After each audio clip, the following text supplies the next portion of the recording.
سے اچھا گھر کہاں آپ بنانا چاہیں گے؟ آپ گھر بنانا چاہیں تو سب سے اچھا گھر کون سا ہے؟ ہر شخص کی اپنی رائے.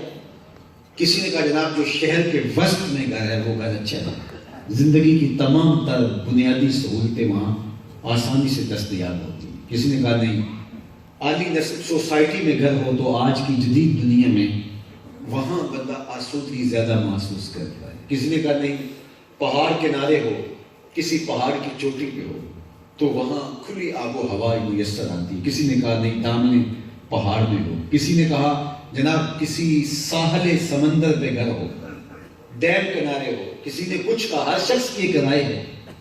لیکن میرے حضور نے کہا اس کائنات میں سب سے اچھا گھر وہ ہے جس میں یتیم رہتا ہو اور اس کی عزت بھی ہوتی ہے. وہ 2 مرلے کا جھونپڑا ہی کیوں نہ ہو, وہ ککھا دی کلی ہی کیوں نہ ہو, یتیم اس میں رہتا ہو, صرف رہتا ہی نہ ہو, اس کی عزت ہوتی ہے. وہ کائنات میں وہ اتنا پیارا گھر ہے کہ فرشتے بھی جھک جھک کے اس کی زیارت کرتے ہیں. تو کہاں یتیم کو دھکے دیے جا رہے ہیں اور کہاں یتیم کو عزت دی ہے. مجلس اصحاب تھی, ہجوم آشنا تھا, تو فرمایا کہ وہاں حضور کی واضح تلقین چل رہی تھی, عقیدتوں کے رنگ بکھر رہے تھے, دور دور باتیں تھی, حسین لمحے تھے.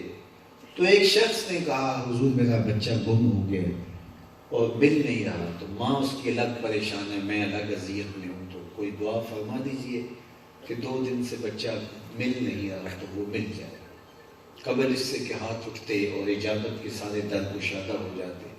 مجلس میں موجود ایک شخص نے کہا جناب میں فلاں باغ کے قریب سے گزر کے آیا ہوں, اس کے بچے سے مجھے شناسائی ہے, میں نے دیکھا وہاں بچوں کے ساتھ کھیل رہا تھا. تو باپ نے جب سنا کہ میرا بچہ فلاں باغ میں ہے تو وہ دھوک پڑا اپنے بیٹے کو ملنے کے لیے. تو حضور نے فرمایا سے بلایا گیا. بہت جلدی ہے. جی حضور آپ جانتے ہیں صبح سے کل سے کتنے دنوں سے بچے سے اداس ہوں, وہ ماں الگ تڑپ رہی ہے, اس نے کچھ کھایا نہیں, کچھ پیا نہیں.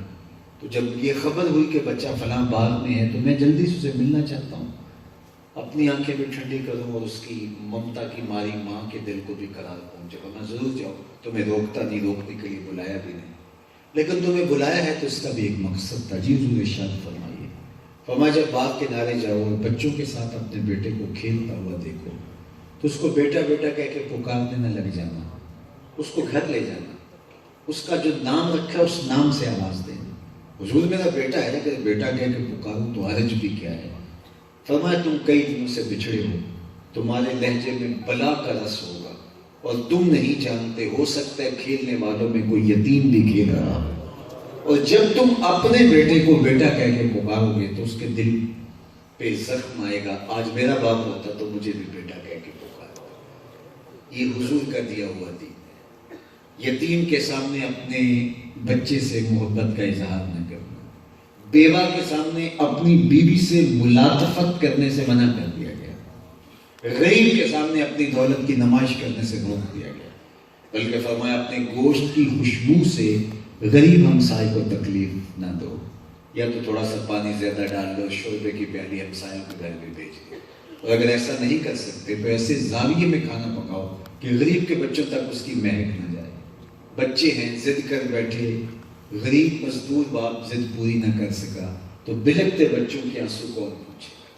وہ کیا کسی نے کہا دوپہر کو سلا دیتی ہے بچوں کو وہ اس ڈر سے گلی میں پھر کھلونے بیچنے والا نہ آ جائے. ہمیں تو یہ بھی بتایا گیا ہے, ہمارے علماء نے یہ بھی لکھا حج یا عمرہ کر کے آؤ تو غریبوں میں بیٹھ کے زیادہ باتیں نہ کرو.